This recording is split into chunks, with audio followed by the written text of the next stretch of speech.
Dime qué opinas sobre esas personas que hablan de más. O esas otras que creen tener una fantástica vista para cualquier asunto. ¿Quieres saber qué pienso yo sobre estos tipos?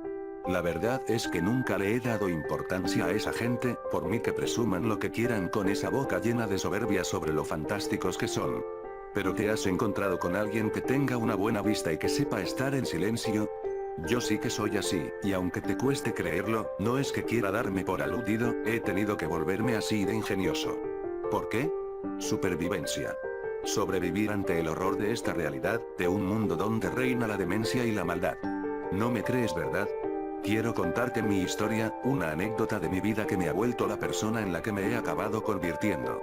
Para entender a qué me refiero, tendremos que remontarnos a cuando era un estudiante de ESO, cuando cursaba tercero. Estaba a mitad de curso y por aquel entonces era alguien muy extrovertido, tenía confianza en todo el mundo y era un poco infantil. Pero ese día cambiaría mi perspectiva del mundo. Resultaba que mi tutor se había puesto enfermo y vendría alguien nuevo a sustituirle. Cuando entró el nuevo profesor, la gran mayoría vieron a una profesora encantadora y hermosa, excepto yo. Lo que yo vi, ni siquiera era humano. Lo que vi era un ser pálido, repugnante y baboso, con unas garras sumamente afiladas, y por piernas tenía tentáculos. Pero lo más espantoso de ese ser era su rostro, carecía de nariz y oídos, y por ojos tenía dos asquerosas bocas y sí, también tenía una tercera boca pero esta estaba cosida. Joder, aún me da náuseas el recordar a ese engendro. Me di cuenta rápidamente que nadie había percibido el verdadero aspecto de ese ser, así que decidí fingir una absoluta ignorancia ante ese monstruo. Durante el resto de la lección, mis compañeros estuvieron muy atentos a la profesora. Aquella cosa hablaba por las dos bocas que tenía por ojos, por una, sonaba una voz muy aguda y por la otra, una grave. Parecía que mis compañeros escucharan la voz más seductora que jamás hubieran oído porque no paraban de mirarla como si fuera una diosa. En cambio, yo estaba aterrado, pensaba que en cualquier momento acabaría vomitando del pánico que sentía. Cuando finalmente acabó la clase, recogí rápidamente mis cosas y escapé al lavabo más cercano, pero entonces aquella cosa me dijo desde lejos que quería hablar conmigo. ¿Qué sería lo que querría? Cuando se fueron todos, ella cerró la puerta y me dijo: "Veo que te has dado cuenta. Y disculpe. No te hagas el tonto, sé en qué estás pensando, insecto humano.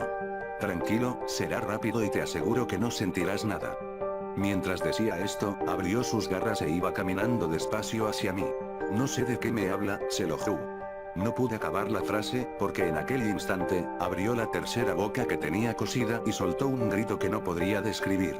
Solo como se veían los hilos que cerraban su boca, desgarrarse de sus labios, ya es macabro de explicar, el recordar aquel ruido que salió de aquel orificio con labios, me perturba la mente. Lo único que puedo asegurar es que no era un sonido de este mundo. Temblé, y empezaron a llorarme los ojos. Estaba paralizado y los oídos me pitaban. Caí de rodillas y aunque tenía miedo, mi vista se posó ante aquel monstruo. No sé lo que dijo pero pude ver que movía los labios de las tres bocas y levantando aquella garra con la intención de arrebatarme la vida. Y justo cuando sus garras iban a matarme, me aparté hacia un lado. Tal vez fuera el miedo o el instinto, pero algo en mí me impedía rendirme sin más ante una muerte segura. Esa cosa empezó a reír y no estoy seguro de lo que dijo, pero creo recordar algo así como: "Una lástima, ahora sufrirás lo que pocos han sentido". Intenté abalanzarme sobre la puerta pero estaba cerrada con llave. Miré detrás y esa cosa me enseñó en uno de sus tentáculos las llaves de la puerta y con un movimiento rápido, sentí una fuerza que me empujó contra la pizarra. Caí al suelo, y varios trozos de pizarra cayeron sobre mí. Intenté agarrar uno pero un tentáculo aplastó mi brazo e hizo un sonido de crujido. Sentí un horrible dolor e insulté a la madre de aquel ser. Si quieres insultar a alguien, hazlo ante tus ancestros por concederte una evolución prematura. Me contestó. Me levantó en el aire por el brazo que tenía sujeto y justamente cuando alzó su garra para matarme, pude clavarle un bolígrafo que tenía en mi bolsillo en su cuello.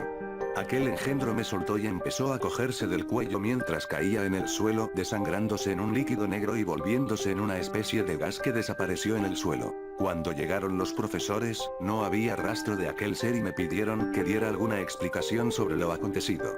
No pude responder y supusieron que me habría peleado con algún grupo y que me habían encerrado en el aula. Me dijeron que me fuera a casa y que ya tendría una conversación con la directora. Mientras volvía a mi hogar, pude ver para mi horror muchos más de esos seres por la calle. en un grupo de pandilla, el panadero de mi barrio, y el conductor del autobús al que subí. Intenté tranquilizarme. Pero el verdadero horror no había hecho más que empezar. Durante el viaje, vi a través de la ventana de mi asiento a una pareja enrollándose, a una chica y a uno de esos engendros, y mientras se estaban liando, el monstruo sacó por las bocas que tenía por ojos, 2 cucarachas que se metieron en los oídos de la chica. La chica empezó a tocarse la cabeza y vi cómo poco a poco se iba transformando en una de esas cosas. Me bajé en la siguiente parada y me encerré en mi cuarto deseando que fuera una horrible pesadilla. Hoy día, sigo viéndolos y cada vez son más, no sé si son alienígenas, demonios o un virus mutante, solo sé que tienen un objetivo y que yo puedo verlos. Es muy probable que desde hace tiempo hayan tomado el control del mundo, en la ciencia, en la religión, y en la política. Últimamente he notado que me siguen, y es muy probable que esas cosas acaben atrapándome para volverme uno de ellos, solo espero que este mensaje sirva para advertir al mundo.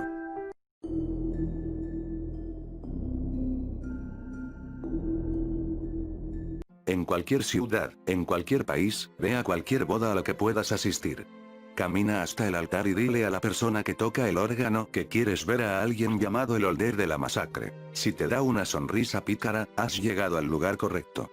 Con un niño, te pasará un machete por debajo del órgano y te dirá que cierres las puertas. Dirígete a propósito a cada puerta y asegúrate de que no se abra, y no te preocupes de que alguien te vaya a ver el arma. Toca con la empuñadura del machete cada puerta y cada ventana cerrada. Esto asegurará de que nadie escape. Cuando lo hayas hecho, ve a la fila de bancos más alejada y quédate de pie en el pasillo hasta que la persona del órgano toque una melodía inquietante y triste, llenando de confusión a los allí reunidos. Espera a que pasen, exactamente, 29 compases. Cuando comience el 30º, levanta el machete sobre tu cabeza y golpea con él a la primera persona que está a tu alcance. En medio de los gritos de terror, la música será más fuerte, sonando a través de las tuberías con fuerza suficiente para sacudir a toda la iglesia. Ahora, debes, con gran placer y deliberación, avanzar y retroceder a lo largo de los bancos, atacando a todos los ocupantes del templo. No debes mostrar ninguna piedad, ninguna vacilación, solo un leve desconcierto al ver tu cuerpo lavado de sangre inocente. Si permites que el más mínimo atisbo de misericordia entre en tu mente, las fuerzas del machete consumirán tu alma, y la torturarán de culpa y agonía sin fin, mientras tu cuerpo se convierte en su herramienta. Mientras pasas a lo largo de las filas, atacando a las personas, escucharás al predicador hablando, poniendo énfasis en todas las mejores obras de la humanidad, citando muchas cosas que tú y tu familia han hecho. No escuches su sermón, pues sabe bien este juego y está tratando de confundirte para que dudes. Cuando hayas terminado la masacre, mata a alguien que esté de pie en la entrada principal, y mira cómo se arrastra por el pasillo hasta el podio central. Llamas saltan de los tubos del antiguo órgano, mientras caminas hacia él, eliminando a los pocos supervivientes que quedan. Dales tu sonrisa más loca y diles con dulzura: solo los contaminados temen a la muerte. Ataca y rompe la cabeza del novio en dos, si no matas a nadie de esta forma, alertarás a los poderes celestiales de tu presencia. La cabeza del hombre va a explotar, pero el cuerpo se volverá y saltará hacia el predicador. Los huesos del cadáver erupcionarán de su cuerpo, cortando muchas de las arterias del anciano, y ahora, puedes terminar con el resto de los invitados, pero deja a la novia para el final. Ella caerá al suelo, llorando desconsoladamente, arrodíllate y tira su cabeza para hacer frente a su mirada. Bésala en la frente, y pregúntale: ¿tienes miedo? Si ella comienza a reír, entonces recibirás un castigo que será rival de todas las penas del Antiguo Testamento. Si llora más fuerte, gimiendo de dolor, tira de ella suavemente y abrázala. El organista ahora se levantará, pero el instrumento seguirá emitiendo la melodía. Bajará las escaleras hacia ti con la mano extendida. Dale el machete y haz todo lo posible para no sentir ningún remordimiento. Unas llamas rodearán el machete, que se extenderán a ustedes. La novia tendrá demasiado dolor como para gritar mientras sus cuerpos son quemados y vueltos en cenizas. Si tienes algún remordimiento por lo que has hecho, entonces el dolor solo será el comienzo de los siglos de tortura que vienen. Si no tienes ninguno, entonces sentirás como si el fuego penetra tu alma, obscureciendo tu visión con una neblina roja. Y, como una nube de humo, ellos se habrán ido. Estarás en la misma iglesia, solo que ahora, es una efigie del infierno. Las paredes están elaboradas de carne, que resuma sangre y pus de un sinnúmero de heridas abiertas. Fuego brota desde el suelo sin previo aviso, y el aire se siente pesado, con los gritos de miles de muertos torturados. Todos están encadenados de forma grotesca, empalados uno junto a otro con pinchos de acero fundido. La novia estará empotrada al podio, sus miembros abiertos en toda su extensión, asegurada por un dispositivo. Grupos de grotescos demonios, mal formados, vigilan detenidamente a la multitud, se agrupan al azar y abusan de las almas desamparadas, manchándolas con saliva, semen y sangre. Y en todo esto, debes estar de pie y mirar, impertérrito. Incluso si haces una mueca de dolor, al observar una de las diversas actividades de los demonios, causará que ellos te confundan con uno de los invitados, y te den igual trato. Después de un puñado de eternidades, los demonios se reunirán ante la novia, complaciéndose a ellos mismos de formas que ningún ser humano normal puede ser posible que logre. Trozos de carne, humana y demoníaca, vuelan por el aire mientras violan el alma de la mujer. Cuando todos ellos parecen detenerse, da 4 pasos por el pasillo, todos se dispersarán, dejándola cubierta de tantos fluidos que no serás capaz de identificar. El organista aparecerá ante ti, diciendo que has realizado un servicio único y amable para él, y afirmará que te dará una concesión por tus obras. Pregúntale, ¿por qué matan? Él te mirará, claramente confundido, por un momento. Pregúntale de nuevo, y se romperá en una especie de sonrisa paternal y explicará, con una voz que no es ni de humano ni demonio, las múltiples razones que tienen para tanta muerte. Visiones de grandes atrocidades nadarán en tu mente a medida que habla, ilustrando cada una, mostrando que eres tú el instigador, lo que puede volverte loco, pero si estás realmente puesto en este camino, será para ti una molestia menor. Cuando haya terminado, te dirá que es hora de partir, y te tocará el hombro. El dolor de la inmolación te golpeará de nuevo, y todo se apagará. Despertarás al día siguiente en el lugar al que llamas hogar, con el periódico de la mañana junto a ti. En la página principal estará la noticia de los misteriosos asesinatos de los invitados a una boda, sin tener ningún sospechoso. Junto al periódico, habrá una nota de agradecimiento, con un anillo. El anillo es el objeto 93 de 538, el sello del eterno genocidio. Tu camino está trazado, y tú estás más allá de la redención.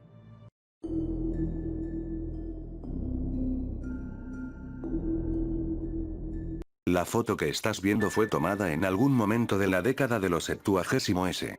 Es la única imagen que quedó de mi hijo, su amigo, y del ser artificial, o androide, conocido como Antran, el cual adoptamos en nuestra pequeña familia de 2. Era un cálido verano a mediados de la década de los 70s.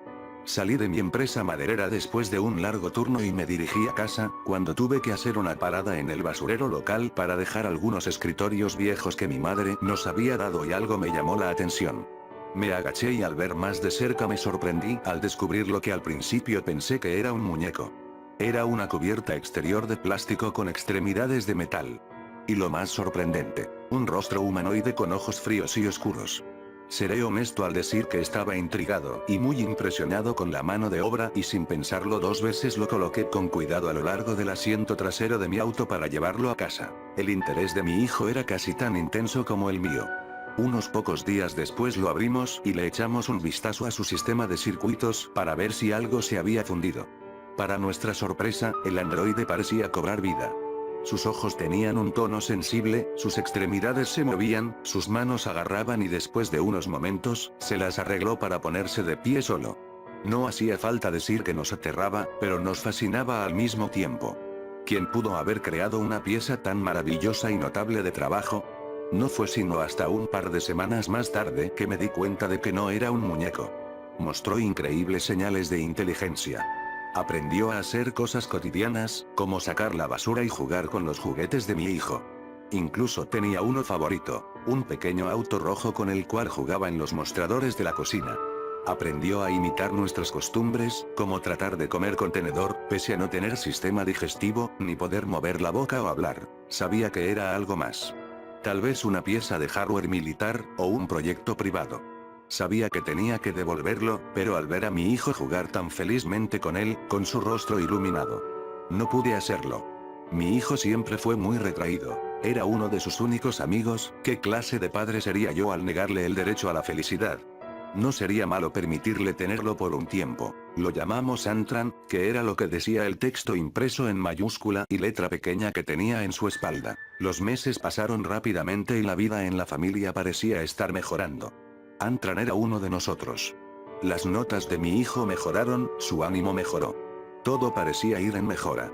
Hasta una tarde de julio. Estaba sentado en mi sillón, con una cerveza en mano y viendo la televisión. Antran y mi hijo estaban arrodillados en la alfombra, jugando a las luchas, como lo hacen los niños, cuando un fuerte grito me llamó la atención. Miré hacia abajo y vi a mi niño agarrándose el brazo. ¿Qué sucede, Adam? Le pregunté. Se subió la manga y en su brazo había una gran marca roja que le cubría todo el antebrazo. Antran me pellizcó, respondió con voz temblorosa. La marca era realmente roja y pronto pasaría a ser un bulto púrpura hinchado. Mis instintos paternales me dominaron y como un padre regañando a un niño travieso, le grité al androide. Su frío rostro metálico pareció mostrar, por un momento, verdadera tristeza y dolor, como si no se hubiese dado cuenta de la fuerza que tenía. Como si lo sintiera, sus labios se movieron. Quizás para tratar de reunir las palabras, para disculparse a través del lenguaje o quizás para simplemente copiar lo que estaba diciendo. Jamás lo supe. Más tarde en la noche me disculpé por haberle gritado, le dije que todo estaba bien y que no pensara más en eso. Unas semanas más tarde, mi hijo entró en mi habitación. Debió de haber sido por la mañana. Mi sueño fue interrumpido por el suave rechinar de la puerta. «Papá», susurró. «Sí, hijo». Contesté. «Sigue mirándome». «¿Qué?». Intenté despertarme. «¿Qué hace?». Antran, respondió, «sigue mirándome». Su voz temblaba con miedo. Algo no estaba bien. Me di cuenta de que se estaba agarrando del otro brazo y de inmediato lo llamé. Al subirle la manga mi corazón se hundió. Habían más moretones. Debieron de haber sido 4 o 5 en sus pequeños brazos. «Quítate la camiseta, Adam», le ordené, tratando de mantener la calma. Pude sentir una mezcla de emociones dentro de mí. Pánico, miedo, ira.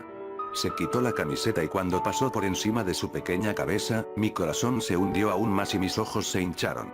Mi hijo se puso de pie ante mí. Su pequeño cuerpo estaba cubierto de hematomas de diferentes tamaños, en diferentes tonos de marrón y morado. Inmediatamente me levanté y fui a la habitación de Adam. Nada. Miré debajo de la cama. La ventana de la habitación estaba cerrada. Nada.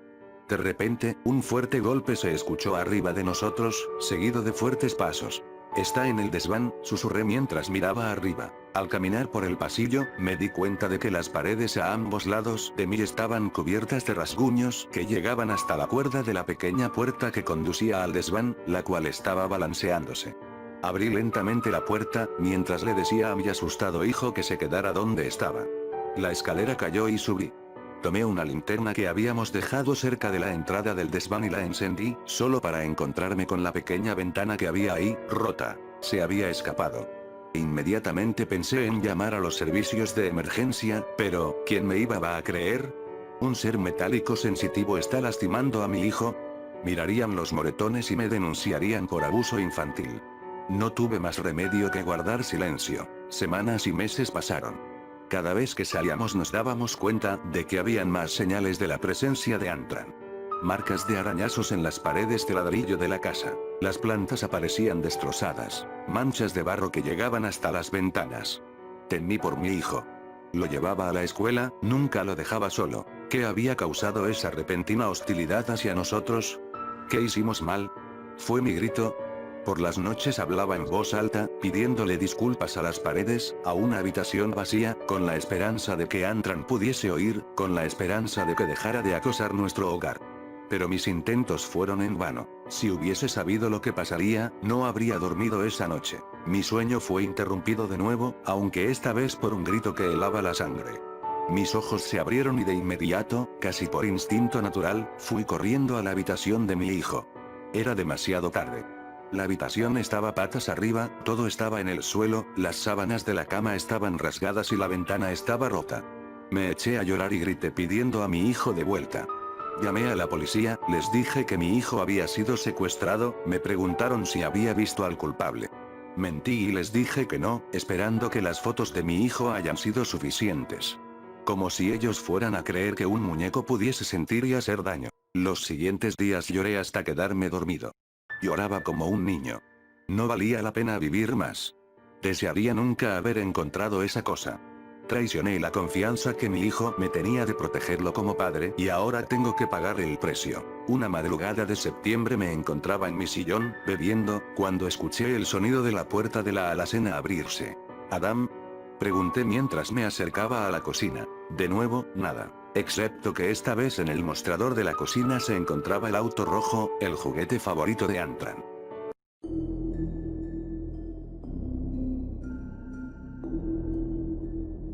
Por allí iba aquel auto, una camioneta negra, desbaratada pero extrañamente no hacía ningún ruido. Su conductor era muy callado y en realidad no le daba miedo transitar por aquella carretera tan sola y que dicen que estaba tan llena de fantasmas y aparecidos. Todo aparentemente estaba bien, hasta que en medio de la carretera aparece una muchacha, muy sucia, con la ropa medio desgarrada y que al parecer no se movería de donde estaba. El conductor tuvo que pisar el freno hasta el fondo para no atropellarla.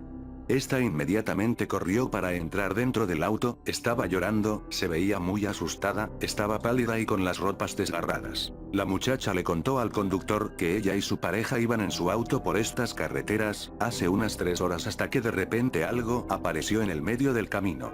Su novio pisó el freno, pero fue inevitable que atropellaran a aquel individuo que había aparecido de repente. Cuando su novio y ella misma bajaron del auto para ver lo que había sucedido, se dieron cuenta que no había nadie allí. Se quedaron pasmados del susto y suponiendo que era uno de esos casos de aparecidos, corrieron hacia el auto para largarse de allí, pero en ese preciso momento algo toma por el cuello al novio de la muchacha y lo eleva hasta llevarlo hacia afueras del camino donde solo quedaba un espeso monte. En ese preciso momento no se sabía lo que estaba pasando. Entre los gritos de la muchacha y los gritos de ayuda de su novio, no se supo qué era lo que estaba tomándolo por el cuello. Más bien, parecía una sombra maligna o algo. La muchacha angustiada al máximo corrió detrás de su novio, que era llevado hacia la espesura del monte mientras era ahorcado gradualmente. La muchacha estaba llorando, ya el miedo se transformaba en algo desconocido, hasta que de tanto correr se encontraron misteriosamente en un cementerio, allí el novio de la muchacha desapareció en la oscuridad, la muchacha sufría un colapso nervioso y se dejó caer. En ese preciso momento se le apareció enfrente algo parecido a aquel extraño individuo que vieron en el camino y le dijo que la mataría porque así debían sufrir todos. En la cara del aparecido se podía reflejar el dolor y el sufrimiento e incluso unas lágrimas vueltas piedra, entonces en ese preciso momento la aparición fantasmal comenzó a hacer daño a la muchacha, esta desistió de buscar a su novio y corrió de regreso mientras era golpeada por aquel aparecido hasta que quedó en shock en medio del camino y en ese justo instante, llegó la camioneta.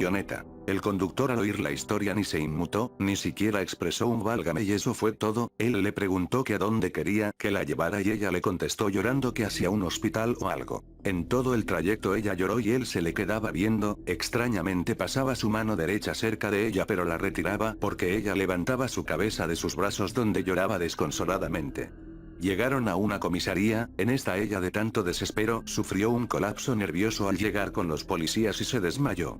La dejaron dormir en un cuarto por la noche mientras le preguntaban al sujeto que la había traído lo que había pasado. Al amanecer toda la comisaría estaba en alboroto, ya que la chica trastornada no se había podido haber escapado, ya que era vigilada desde afuera y no existía ninguna ventana en su cuarto lo suficientemente grande para salir, además ¿por qué querría escaparse? Pero más sorprendente fue que al analizar los archivos, encontraron que la descripción de esa muchacha señalaba que ella ya había muerto 2 meses antes y sus restos fueron encontrados en la carretera. El sujeto que la había traído no encajaba con ningún sistema de rastreo, su matrícula no constaba en los archivos policiales, sencillamente no existía. También ese sujeto desapareció en condiciones imposibles, misteriosamente los dos desaparecieron, sin saber por qué, aún se siguen haciendo investigaciones en la comisaría.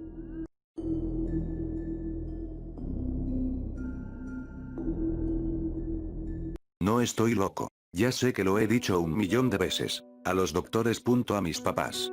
A mis amigos. Pero lo tengo que seguir diciendo hasta que se me acabe la esperanza de que alguien me ayude. En estos momentos me encuentro en una celda de paredes acolchonadas. Todo es del mismo color verde claro, la cama y sus sábanas, la puerta. No hay más muebles. Para ir al baño tengo que llamar a la enfermera. Muy por encima de mi cabeza hay una ventanita por la que entra la luz del sol y algunos ruidos de la calle. Fuera de eso, estoy solo. Muy solo. Mis papás vienen a verme cada vez menos. Igual mis amigos. Escribo esto con un lápiz que olvidó el doctor García una vez y que pude esconder debajo de la almohada. Me ha tomado también varios días hacerme de 6 servilletas para tener papel en el cual relatarte mi historia. En cuanto termine, arrojaré mis escritos por la ventana. Tú, quien quiera que seas, amigo de la calle, los recogerás del suelo, los ordenarás, los llevarás a tu casa, los leerás con cuidado y, si decides creerme, me ayudarás. Tendrás la gentileza de venir al hospital, hablar con los doctores y decirles que no he inventado nada, que el juego existe y que debo terminarlo o en pocos días van a tener que sacar de aquí mi cuerpo exánime y retorcido. Todo comenzó la tarde en que mi amigo Humberto consiguió el CD de un juego llamado Abaddon I. ¿Cómo lo consiguió? Todavía es un misterio para mí. Dice que venía entre unos DVDs piratas que compró su hermana, aunque el disco del juego era original. Lo único cierto es que, en cuanto lo jugué por primera vez, mi vida cambió para siempre. Gerardo, tienes que venir a ver esto, dijo la voz de Humberto al teléfono. ¿Qué es? Un juego nuevo. Esta no te lo puedo ni explicar. Estoy haciendo la tarea de geografía.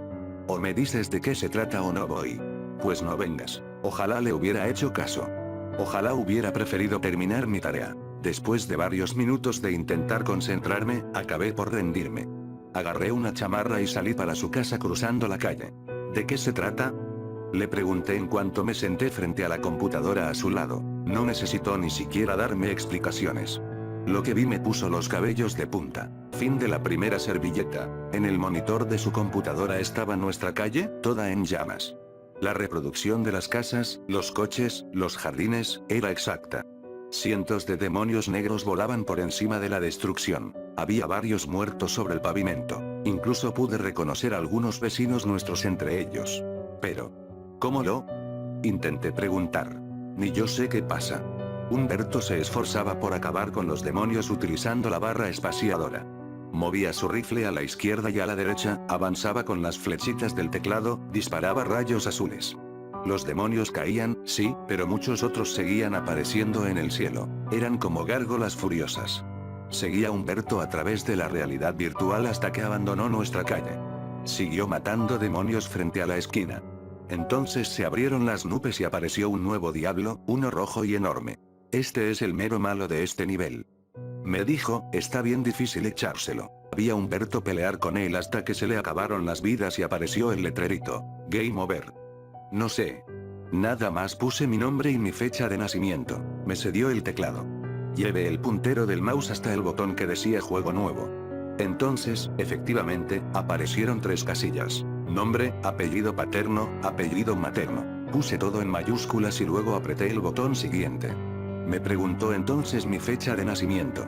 La ingresé y se puso a pensar un rato. Luego, apareció la barrita de loading y por fin salió, sobre una hoja que pretendía ser como de pergamino, una descripción en letra garigoleada. Gerardo Medina Palacios, mexicano, Colonia Narvarte. Libra con ascendente en Piscis 4698, 131. ¡Guau! Exclamé, de pelos. No, y espérate. Dale enter. Apareció el típico rollo de la licencia. Que si uno acepta que no va a copiar el programa y todo eso. Aprieta que si aceptas, me urgió Humberto. Y así lo hice. Al instante dio inicio el juego.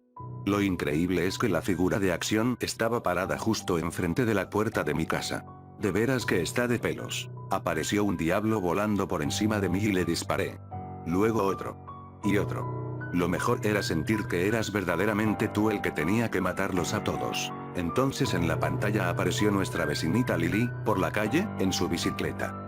Un diablo se le echó encima y yo lo maté. Pero luego fue otro y otro hasta que no pude con todos. Pobrecita Lili, calcinada a media calle.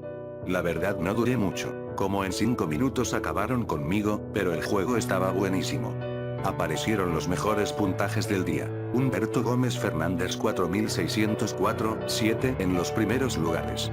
Gerardo Medina Palacios 4698, 131 hasta el final. ¿Qué son esos números que pone enfrente de nuestro nombre? No sé. Los ha de inventar. Yo creo que es como el Google Earth, que te deja ver tu casa desde el espacio, ¿no? Sí. Yo creo que utilizan ese mapa para hacer una copia de todas las calles del mundo. ¿A poco no está súper de pelos? Las manos me sudaban. Era, por mucho, el mejor juego que había jugado en toda mi vida. Humberto se dio cuenta de lo que me pasaba por la cabeza. El examen de mate, dijo de pronto. ¿Qué? Que ya te hice una copia. Pero te cuesta el examen de mate. ¿Me vas a dejar copiarme? Es un trato. Al salir de su casa, una sola cosa me llamó la atención. En la calle estaba Lily sobre su bicicleta. Me hizo sentir escalofrío. Estaba en el mismo lugar en el que, dentro del juego, la habían atacado los demonios y convertido en cenizas. Me dio gusto verla viva y jugando. Fin de la segunda servilleta. Inserté de inmediato el disco en mi computadora. Y aunque el juego me preguntó mis datos otra vez, no me salió el rollo de la licencia. De todos modos, no le di importancia a ese detalle. Estuve como hasta las 12 de la noche jugando. Todavía no podía creer lo bueno que estaba. Me había pasado por todos los lugares de la colonia. Incluso me metí a nuestra escuela y desde ahí disparé contra los diablos. Cuando aparecía el diablo rojo por entre las nubes lo enfrentaba, sí, pero siempre perdía. Gerardo. No me digas que sigues jugando. Fue el grito de mi mamá que consiguió que por fin apagara la máquina y me fuera a la cama. Al otro día, después de clases, volví a jugar. Y así lo hice todos los días hasta el fin de semana. El problema era que no podía matar al diablo rojo con nada. Ni siquiera encerrándome todo el sábado y el domingo pude hacerlo. Por eso empecé a sospechar que el juego no tenía más que un nivel. Se lo dije a Humberto el siguiente lunes en la escuela. Ya no lo estoy jugando. Ya me aburrió, me dijo. Además, me he estado sintiendo mal del estómago y me marea la computadora. Me sentí decepcionado. No era un juego cualquiera y Humberto era mi único cómplice. Tendría que seguir por mi cuenta. No obstante, si le pedía ayuda en algo. Préstame el disco original. ¿Para qué? Dijo, apretándose el estómago y mirando hacia los lados con angustia. Parecía que algo en el ambiente le causaba temor. Quiero buscar información en internet. Es que no logro vencer al diablo y ya me desesperé. Llevo una semana entera jugando y no avanzo. En la tarde fui a su casa por el disco. Mi amigo estaba verdaderamente mal, tenía fiebre y la mirada extraviada. Deberías ir al doctor, le dije. Ya me llevó mi mamá. Pero el doctor dice que se me tiene que pasar pronto porque no tengo nada. Me dio el disco y lo dejé solo. La verdad es que no había mucho en qué fijarse. Decía Abaddon primero hasta arriba. Tenebrae en la parte inferior. Y una secuencia de letras y números en medio. 4 QRTPP. Ninguna empresa responsable ni nada. Comencé a sentir que algo había de malo en todo eso. Primero busqué en internet Abaddon primero. Me salieron muchos resultados de un grupo de rock que así se llamaba, Abaddon. Luego, información de Abaddon, que es el jefe de los demonios de la séptima jerarquía, mejor conocido como el Exterminador. Pero el juego, nada. Luego puse Tenebrae y solo me enteré de que es algo que usan para hacer juegos de acción en primera persona, o sea, esos juegos en los que ves la pantalla como si fueras tú el que estás adentro. Como última opción, puse las letras y números. Menos. El buscador no arrojó ninguna página. Me fui a dormir, pensando que yo también acabaría por renunciar al tonto juego. Fin de la tercera servilleta. Al día siguiente la maestra nos dio la mala noticia. Casi todos los chavos lloraron. Yo, en cambio, no podía creerlo.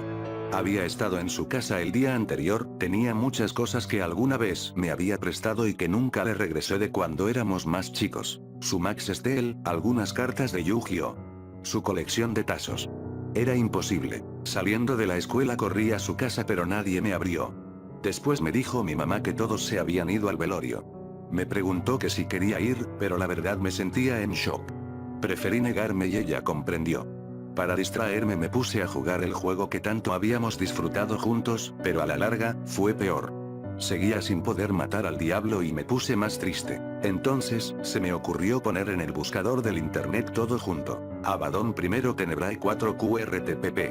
Me arrojó un solo resultado. Una página en Rumania, lo supe porque tenía al final RU, que contenía una sola línea blanca sobre fondo negro. Una dirección de correo electrónico. No pude más. Luego entré a mi correo y le escribí a esa persona. Lo hice en inglés por miedo a que, en español, no me entendiera. Fue muy corto mi correo y want information of Abaddon primero. En ese momento me asomé a la ventana. Los papás de Humberto volvían ya a su casa. Los dos estaban vestidos de negro y llorando. Me sentí horriblemente mal. Yo no sabía que un chavo de 13 años se pudiera morir de un simple dolor de panza. Cuando volví a la máquina, todavía no había respuesta del correo. Me puse a jugar otros juegos, uno de carreras y coches y el de Civilization. A los 3 días volví a jugar el Abaddon. Hasta entonces me di cuenta de un horrible detalle. Fue como a la 4ª vez que comencé el juego. En la ventana del cuarto de Humberto, en la casa de la realidad virtual de la computadora, se veía la cara de un muchacho. Un muchacho triste que no me quitaba la vista de encima. Estuve contemplando tan espantosa imagen hasta que uno de los diablos me atacó con su fuego y caí. En cuanto apareció el letrero de Game Over cerré el juego. El corazón me latía a 1000 por hora. Entonces, al cerrarse la ventana de Abaddon, apareció detrás el mensajito de que tenía varios correos pendientes. Quise distraerme con mis nuevos mensajes pero me fue imposible. Entre 2 correos de 2 chavos de la escuela, estaba uno que venía de una cuenta de Rumanía. Le di un clic con la mano temblorosa. Ya no se trataba solo de entender el juego, de cómo vencer al diablo mayor y eso, ahora también debía comprender lo que había visto en la computadora y que me había dejado helado. La información está en el crucifijo. Eso era todo lo que decía el mensaje, en español. No comprendí qué significaba. No había crucifijos en el juego. A menos que yo hubiera menospreciado el programa desde el principio y fuera, en realidad, uno tipo Adventure y no solo de acción, probablemente había que hacer más exploración, había que resolver algún acertijo, había que interactuar más con otros personajes. Tomé la decisión de entrar de nuevo y hacer lo único que me parecía sensato: correr hasta la iglesia de la colonia. Trate de no contraatacar a los demonios. Preferí huir de ellos.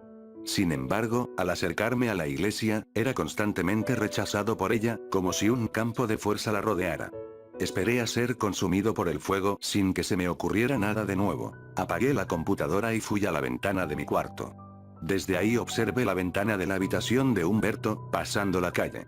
Las cortinas estaban quietas. Su cama se veía todavía tendida. Me fui a dormir. Pero durante toda esa semana tuve horribles pesadillas. Y cuando despertaba de ellas, no podía evitar correr a la ventana y mirar hacia el otro lado de la calle. Estaba seguro de que me iba a encontrar con los ojos de un muchacho triste con el que en otro tiempo jugaba al fútbol y a las maquinitas. Fin de la 4ª servilleta. A los pocos días mis papás se dieron cuenta de que yo no estaba bien. ¿Qué es eso de Regnat Abaddon?, me preguntó una noche mi mamá después de merendar. ¿Por qué?, le pregunté, temeroso. Ni yo sabía qué significaba. Porque ya van varias veces que lo gritas en los sueños, hijo. ¿Viste alguna película que te impresionó? ¿O es por lo de Humberto? No supe ni qué contestarle. Pero sí me di cuenta de que no podía seguir así. Fui a mi cuarto y rompí el disco original. Luego, hice lo mismo con mi copia. Y cuando estaba a punto de desinstalar el juego de mi computadora, comprendí. Inicié entonces el juego. No pude evitar mirar hacia la casa de mi amigo en la pantalla. Su rostro parecía querer decirme algo a la distancia, pero se veía que le resultaba imposible. Al instante, los diablos comenzaron su ataque. E hice lo único que sabía que nunca había hecho antes: abrir la puerta a mis espaldas y entrar a mi casa. Me dio miedo. Todo en el interior de mi casa era idéntico a como era en la vida real. Incluso estaba oscuro. Así que caminé por el pasillo y subí por las escaleras. Pude ver de reojo, a través de la puerta de mi habitación, que alguien jugaba con la computadora. Como te imaginarás, preferí no entrar. Y yo, en la vida real, también preferí no mirar hacia la puerta. Luego, dentro del juego, fui al único crucifijo que hay en la casa. Uno que está en el cuarto de mis papás. Ahí, frente a él, se me develó el secreto. Letras azules brillantes flotaban frente a él. El primer número es la distancia de la oscuridad al día del contrato. El segundo número es la distancia del día del contrato a la oscuridad. Al vencer a Abaddon se vuelve a la prórroga inicial. Eso era todo lo que decía.